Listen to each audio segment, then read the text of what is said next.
Eduardo Bolsonaro e outros aliados voltaram a atacar publicamente o deputado federal Nicolas Ferreira e a ex-primeira-dama Michele Bolsonaro.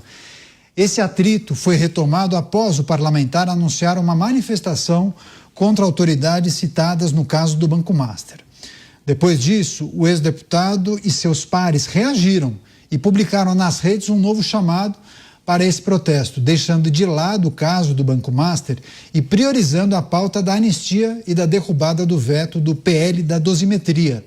Essa discussão esquentou ainda mais quando Eduardo afirmou em uma entrevista ao canal SBT News que o apoio de Nicolas e de Michele à pré-campanha de Flávio é insuficiente até aqui, além de declarar que eles estão com amnésia em referência ao que receberam de Jair Bolsonaro. Em resposta, Nicolas afirmou que Eduardo não está bem e que não tem amnésia e que lembra de todos os ataques injustos. Já Michele publicou um story, na rede social, fritando bananas, o que foi interpretado como uma indireta para o ex-deputado, que é chamado, por muitos nas redes sociais de bananinha. Começar essa com Luiz Felipe Dávila é um enredo de fofocas, ataques, tudo isso dentro do mesmo grupo político, Dávila? Enfim, posicionamento de Eduardo, as críticas destinadas a Nicolas e Michele, enfim, como isso pode prejudicar, inclusive, a unidade, a caminhada da direita ou do PL a projetos maiores, hein, Dávila? Cariato, nós temos de olhar que existem dois problemas importantes aí. Primeiro, esse tipo de ataque evidentemente não ajuda a nada, ao contrário, só prejudica a militância, não a política, mas a militância, né? Então, o segundo ponto é o que está acontecendo dentro do PL. O PL tem duas correntes que estão vivendo quase que num clima de guerra. O PL dos bolsonaristas, que querem cada vez mais usar o PL como essa grande plataforma de um partido conservador de direita, e o PL Centrão, governado pelo próprio presidente do partido, que cada vez mais cria problemas, inclusive para Nicolas Ferreira, né? Aliás, a criação da chapa do PL em Minas é algo que está irritando profundamente Nicolas Ferreira, porque ele está vendo claramente que um monte de gente indesejada pode se eleger nas costas dele, ou seja, dos votos que ele receber, que vai ser usado como cheque especial para eleger um monte de gente que ele não quer ver e que não tem nada a ver com a direita, tem a ver com o centrão. Então, esta disputa interna, ela é agravada por esse tipo de tensão, mais uma vez, que está sendo criado a troco de nada, porque o objetivo de Nicolas Ferreira, o objetivo de Romeu Zema, o objetivo de Flávio Bolsonaro é o mesmo, é vencer as eleições e tirar Lula do poder. Então, quando este objetivo acaba perdendo o seu ímpeto por picuinhas internas, não ajuda a nada. Mas esta briga interna no PL, Caliato, isso sim pode prejudicar a eleição de um Congresso realmente de direita.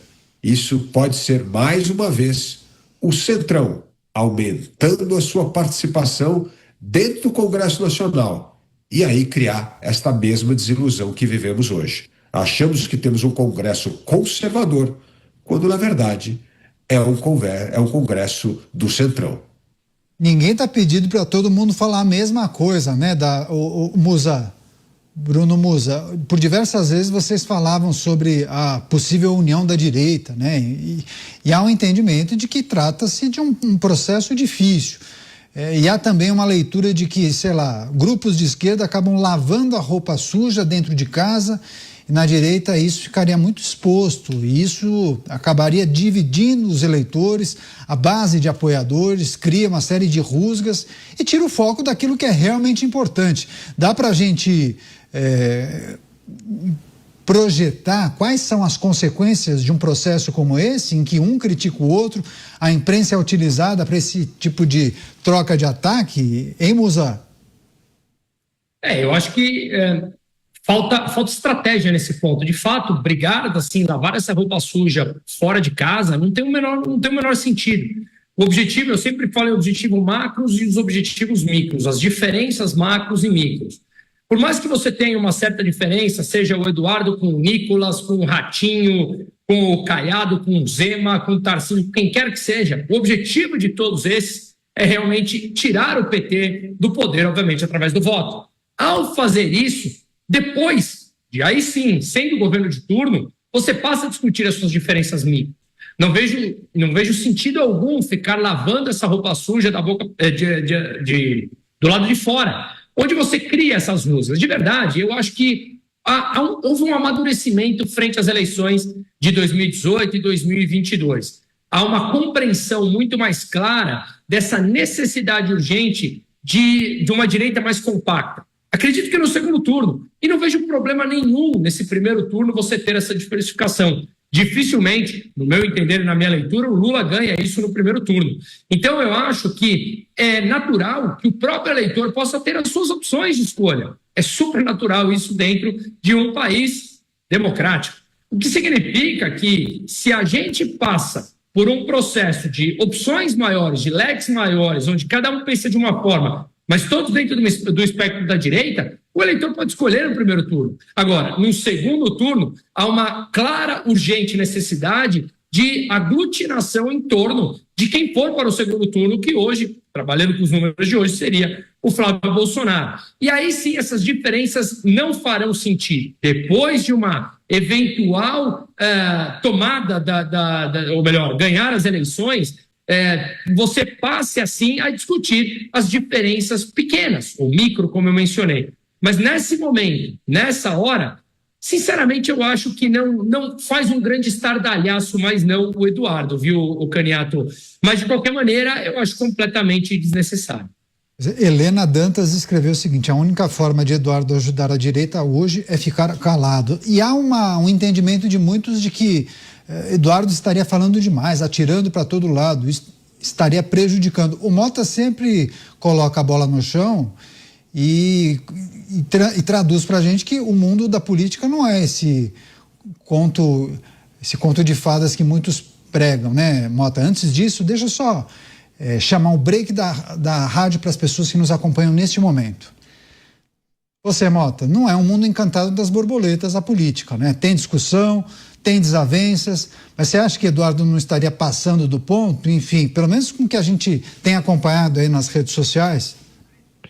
A política é um jogo de xadrez, Caniato. A política eleitoral do Brasil atual, e eu já vi várias pessoas dizendo isso, é um xadrez em 3 dimensões. Então, os participantes desse jogo têm que calcular os seus movimentos com muito cuidado. E é curioso ver esse debate sobre qual pauta é mais importante. A gente estava falando sobre isso agora há pouco, né? A história da escola de samba. As pautas urgentes hoje no Brasil são muitas. Acontece que algumas pautas são mais perigosas do que outras. Tudo indica que a direita tem uma excelente chance de vencer as próximas eleições. Mas para isso é preciso fugir das armadilhas. Nem tudo que é urgente e necessário é possível. E é preciso aprender a fazer essa diferenciação. Porque senão você corre o risco de jogar todo o seu projeto político em cima de uma coisa que não vai dar resultado nenhum. E pior, pode fazer com que você seja retirado do jogo. Então, eu acho que nunca foi tão importante saber escolher as oportunidades, saber a hora de falar e também a hora de ficar quieto. Pois é, e aí várias manifestações, alguns entendendo que quem está passando do ponto é Nicolas. Johnny Klesse escreveu isso, quem passa do ponto é o Nicolas. E já leituras que entendem que o Eduardo teria de mirar o inimigo comum.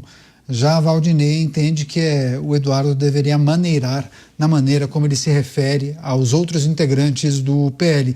Mas, Dávila, a gente pode fazer um exercício sobre possíveis consequências? Rapidamente, a rede está chegando, 50 segundos. Não, acho que isso é mais, de novo, uma coisa periférica. Na verdade, o candidato do partido, que é o Flávio Bolsonaro, está longe dessa briga, está tocando a sua vida, não tem nenhuma desavença com o Nicolas. Então, isso é um sinal importante.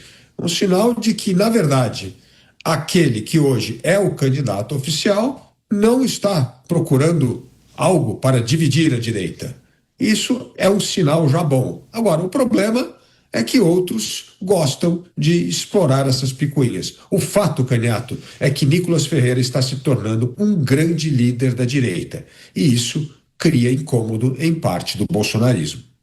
Pois é, e também a adoção de uma postura mais moderada, podemos chamar assim, de Flávio Bolsonaro. Seria que todo o PL iria embarcar nessa nova proposta? A ver.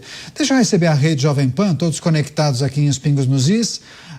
Uma parte do PL, ou até da direita, tem atacado Nicolas Ferreira e Michele, e aí a gente tem acompanhado essas discussões pelas redes sociais e até em entrevista concedida a um canal de notícias de Eduardo Bolsonaro. Há um entendimento de que parte da direita deveria defender algumas pautas em uma manifestação e um outro grupo entende que não, nesse momento é preciso cobrar uma atuação mais firme em relação às investigações do Banco Master, e o outro grupo prega que o discurso precisa ser no intuito de avançar com o PL da anistia, ou pelo menos pautas relacionadas ao ex-presidente Jair Bolsonaro. Bruno, só para a gente fechar essa discussão, a gente tem tratado de muitas desavenças em relação à direita. É possível entender que o eleitor faz uma reflexão a respeito de não é o cenário perfeito, mesmo assim eu vou embarcar nesse novo projeto, ou isso acaba repelindo aqueles que são simpatizantes da direita? Dá para falar em consequências que se conectam ao não voto à direita por conta dessa falta de unidade? Ou você acha que seria um exagero falar em perder votos? Não, acho que nesse ponto que estamos vivendo é muito exagero. A gente já viu isso em 2022, a gente tinha uma população naturalmente mais sensibilizada por anos de pandemia, dentro de casa, perdendo pessoas e entes queridos, com falas que concordam ou não concordam, não vou fazer o juízo de valor aqui de cada um agora, mas você tinha ali uma comoção maior em torno daquilo, e mesmo assim as eleições deram uma pequena diferença dos votos como um todo, onde já tinha uma briga de duas rejeições grandes ali. Então eu acho que nesse momento o cenário é bem diferente e não vejo essa discussão em ok, por conta disso, deixarei de votar num determinado candidato que tem um espaço maior para diminuir a sua rejeição e votarei em um outro projeto completamente oposto, sabendo o que aconteceu já esses últimos 3 anos e pouco de governo e que poderíamos colocar uma situação ainda mais complicada para mais 4 anos de um pensamento que já se mostrou fracassado, que não tem um pensamento sustentável de longo prazo para o crescimento da economia e incremento de produtividade, enfim, tudo que a gente fala aqui. Então, acho que nesse momento, pelo menos, ao que se mostra com essas falas, com essa briga, como eu falei, eu não acho que isso seja capaz de traduzir em retirada de votos de um para votar no completamente oposto disso. Mas acho também que são rusgas desnecessárias e não tem sentido serem criadas nesse momento.